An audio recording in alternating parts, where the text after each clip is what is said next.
नमस्कार, मी रुशाली यादव सारंग। या बुलेटिनमध्ये आपण बातम्या विस्ताराने पाहणार आहोत। वोट जिहाद होणार असेल तर मतांचं धर्मयुद्ध लढावं लागेल असं फडणवीसांनी म्हटलंय। भाषणात नोमानींचा व्हिडिओ ऐकवत फडणवीसांनी विरोधकांवर हल्लाबोल केलेला आहे।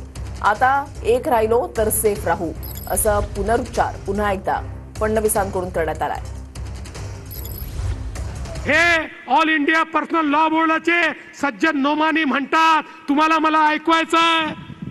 ये कैसा वोट जिहाद है, वोट जिहाद है, वोट जिहाद है, जिसके सिपे सालार हैं,